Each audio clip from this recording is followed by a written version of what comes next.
Good morning students. Biology में हम लोग यूनिट सेकंड जो है हमने स्टार्ट किया हुआ है और उसमें हम लोग चैप्टर सेकंड स्टार्ट करेंगे मॉलिक्यूलर इनहेरिटेंस। बेटा मॉलिक्यूलर इनहेरिटेंस में मेनली हमने बताना है कि कौन सा जो ऐसी चीज है, कौन सा एक ऐसा मटेरियल है हमारी बॉडी के अंदर जो कैरेक्टर्स को ट्रांसमिट करता है एक जनरेशन से दूसरे जनरेशन में।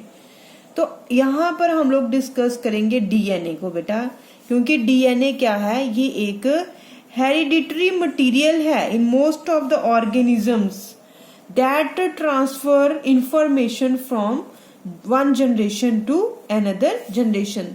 ज्यादातर जो लिविंग ऑर्गेनिज्म है उनके अंदर डीएनए ही है जेनेटिक मटेरियल, पर कुछ एक्सेप्शनल केसेस भी आप लोगों को पता है ये है होती हैं, जैसे कि कुछ वायरसेस हो गए, जैसे टीएमबी वायरस है, tobacco Mosaic virus, tobacco Mosaic virus, HIV, human immuno virus, human immuno virus, influenza virus और कोरोना वायरस।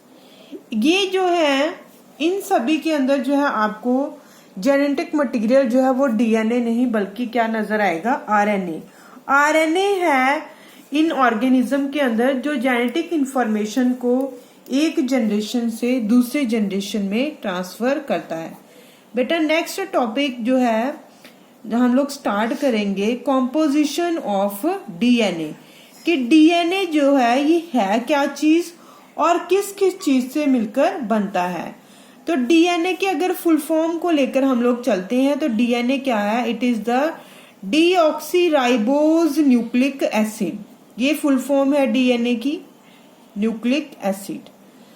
अब बेटा ये जो डीएनए है ये पॉलीमर है, किसका, न्यूक्लियोटाइड्स का। क्या है, ये एक पॉलीमर है। पॉलीमर है मतलब कि बहुत सारे न्यूक्लियोटाइड से, पॉली मतलब मैनी न्यूक्लियोटाइड से मिलकर जो है डीएनए की फॉर्मेशन होती है। बहुत सारे न्यूक्लियोटाइड जो है एक दूसरे के साथ अटैच्ड होते हैं चेन की फॉर्म में और डीएनए की फॉर्मेशन करते हैं।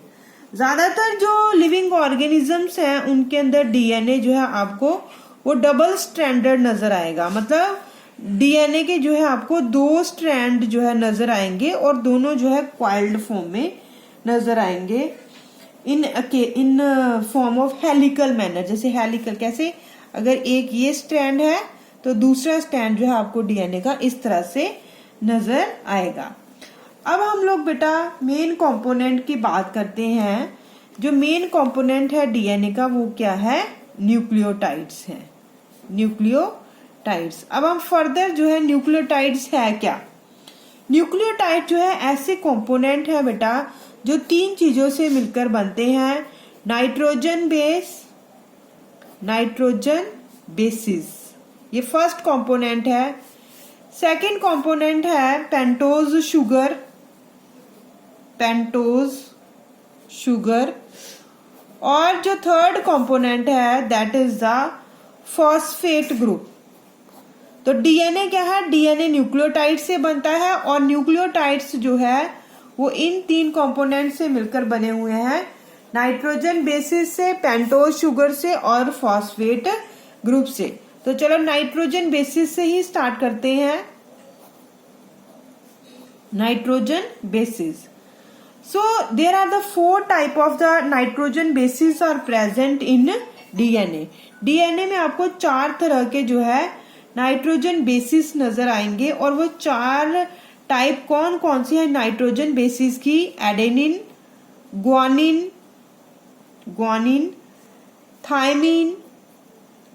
Thymine and cytosine. These are the four nitrogen bases. Out of these four nitrogen bases, adenine and guanine are called purine bases, whereas thymine and cytosine are pyrimidine bases. Means अगर हम बात करें तो nitrogen bases are further of two types, purine bases and pyrimidine bases. Purine के under कौन सी आती हैं? एडेनिन और ग्वानिन आती हैं, और pyrimidine के अंडर कौन सी आती हैं? थायमिन और साइटोसिन आती हैं. तो इस तरह से जो एडेनिन है बेटा उसे हम लोग रिप्रेजेंट करते हैं सिंबल ए से, ग्वानिन नाइट्रोजन बेस को रिप्रेजेंट करते हैं सिंबल जी से, थायमिन को रिप्रेजेंट करते हैं टी से, और साइटोसिन को रिप्रेजेंट करते हैं सी से. सो these are the main four type of the nitrogen bases that are present in a DNA. Now first we can take purine bases. Purine bases. In case of purine bases, it is a double ring structure. ये एक क्या है? Double ring structure है. It is a double ring structure in which at the position of 1, 3, 7 and 9 nitrogen is present. For example, we can draw this double ring structure. This is the double ring structure of purine, and if we labeling this structure 1, 2, 3, 4, 5, 6, 7, 8, 9 and 10, we can attach at the position of 1, 3, 7, 9 nitrogen base. क्या करना है हम लोगों ने? 1, 3, 5, 7 और 9 position पे जो है नाइट्रोजन जो है उसे अटैच करना है, क्योंकि ये पोजीशन जो है किसने ऑक्युपाई की होती है? नाइट्रोजन ने. Whereas in case of pyrimidine it is a single ring structure.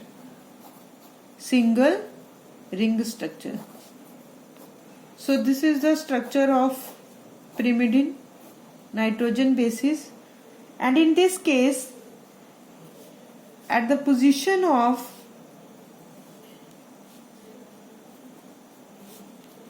at 1 and 3rd position nitrogen base is present. So these are the two type of the nitrogen bases, pyrimidine and purine, and these are the structure of these bases. Now second one is the pentose sugar. Next component of the nucleotide is the pentose sugar. In DNA the deoxyribose sugar is present. DNA में आपको deoxyribose sugar नजर आएगी, and the formula is C5H10O4. And pentose sugar is always attached with nitrogen by glycosidic bond. ये जो pentose sugar होती है ये हमेशा जो है डीएनए में किसके साथ अटैच्ड होती है? नाइट्रोजन बेस के साथ अटैच्ड होती है. और जो दोनों के बीच में बॉन्ड बनती है नाइट्रोजन बेस के बीच में और पेंटोज शुगर में, वो कौन सी बॉन्ड होती है? Glycosidic bond. Glycosidic bond. Nitrogen base, sugar, so this is the glycosidic bond.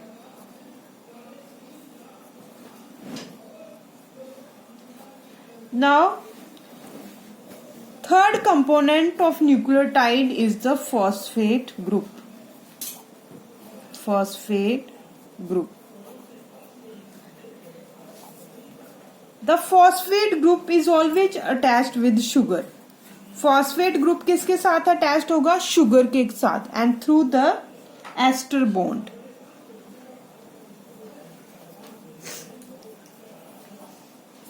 phosphate group is always attached with sugar by ester bond.